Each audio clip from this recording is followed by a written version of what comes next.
Hey guys, welcome to OnFireRobloxScripting, and in today's video I'm going to be showing you guys how to create a jump pad. So let's just get right into the tutorial. So before we start, make sure you go under the Home tab and open up the Explore and Properties. So they should appear on the right side of your screen just like that. And the next thing we need is an actual jump pad. So to create a very simple one, you can just head over under the Home tab, click on Part. With this part, you can kind of size it into what you want your part to kind of look like. So I'll make mine a little rectangle just like that. Maybe I'll thin it out a bit. And then if you click on it, you can also go under the properties of it, and you can like change its color. So maybe I'll put like, I don't know, maybe orange. Okay, something like that. And then you can play around with the settings. I like to turn on anchored. This just makes it so that the jump pad can't move. Yeah, you can play around with the settings with how you want your jump pad to look. But once you have your jump pad, I'm just gonna go into the Explorer. I'm just gonna rename this to the jump pad, just like that. So after that, we're gonna go under the jump pad, click the plus, enter in a script. I'm just gonna rename this script to the jump handler. And then inside here, I'm just gonna zoom in a bit. You can now write what I write. So let's start off with some variables. So local jump pad equals 2, and this is gonna be script.parent. After that, go down a line, and then local jump power. So this is how high you want the players to jump. So for reference, a player usually, like a normal jump, is 16. So if you want them to automatically be flung in the air pretty high, you can do something like 100. If you don't want it that high, maybe something like 50. But you can always change this value later, see what you like. I'm just gonna keep it as 100 for now. And then the third variable we're gonna add is just like a cooldown, so that a single player can't trigger it multiple times in quick succession. So something like local, and I'm just gonna call this cooldown. And we're gonna put in curly braces. They kind of look like that. Okay, after that, we're gonna write out our actual function. So this is going to be jump pad dot touched colon connect function. And then we're gonna put in brackets, and inside brackets we're gonna write hit, and then we're gonna go down a line. After that, we need to find a few things. So first we're going to start off with the character. So local character, and this is just going to be the hit.parent. After that, we need to find the humanoid. So local humanoid. So this is going to be equal to the character, colon, find first child. Inside the brackets, put in quotation marks.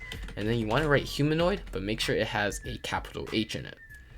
And then we need to find its root part. So local root part. And this is going to be equal to the character, colon, find first child, and this time we're just going to find the humanoid root part. So make sure you write humanoid with a capital H, root with a capital R, and then part with a capital P, just like that. After that, we're going to go down 2 lines, and now we're going to write if humanoid and root part and not cooldown. And then after cooldown, we're going to put in a square bracket, and then we're going to write character. And then we're gonna write then we're going down. So basically what we're saying is if whatever touched our jump pad is a player that has a root part, and that player or character is not currently on cooldown, then we'll proceed with the code. So if all of that is true, then we're going to write cooldown, and then we're gonna put in those square brackets again. We're just gonna put in character, and then we're gonna write equals to true. So we're just gonna make sure that we put the players on cooldown after they touch our jump pad. So after that, we are now going to make the player actually jump. So to start off, we're gonna write root part, and then we're gonna write dot C frame. So make sure the C and the F both have capitals. Then this is gonna be equal to root part dot C frame, and then plus vector 3 dot new. And inside the brackets, we're gonna write something like 0, 2, 0. So this just gives it just lifts the players slightly off the ground before we launch them in the air, just to make sure like they don't clip into the ground or something. So after that, we're gonna go down a line, and then we're gonna write root part dot assembly. So assembly, and then linear velocity. So make sure it's spelled exactly like that. So assembly linear velocity with the capital A, L, and a V. And then this is going to be equal to vector 3 dot new, and then after brackets you're going to go down a line, and then if you want, feel free to copy assembly linear velocity, just like that. We'll be using it a little bit. So what we're going to do is write root part dot assembly linear velocity dot x, comma, go down the line. We're going to put in jump power, comma, go down the line, and then root part dot assembly, or I'm just going to paste that in, assembly linear velocity dot z.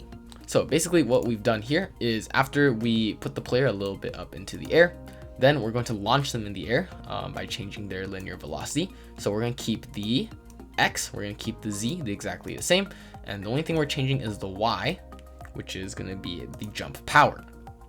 So your y-axis controls going up and down. So jump power is what we wrote in earlier. That is how much your y is going to change by. So after that, after the brackets, you're going to go down 2 lines and write task.wait. This is going to be how long you want your cooldown to be. So if I put in 1, it's going to be 1 second. If I put in 3, it's going to be 3 seconds. That's kind of up to you. I'm just going to leave mine for 1 second. And then you're going to write cooldown and then put in square brackets. And then you're going to write in character. And then you're going to write equals to nil. So we're just going to remove the cooldown on the character. So yeah, and this is what your entire code should look like. So now I'm going to go play and test it out. Here I am inside the game. This is my character. That's my jump pad. And if I walk close to it, you can see I get launched in the air, just like that. I can also just walk, and then if I don't press any keys, it'll just keep launching me, kind of like that, because it's only launching me straight up. Now obviously I can move as I'm getting launched, right, if I just move. So yeah, that'll be it for this tutorial. If you liked it, make sure to like, comment, subscribe, and share, and I'll see you guys next time. Bye!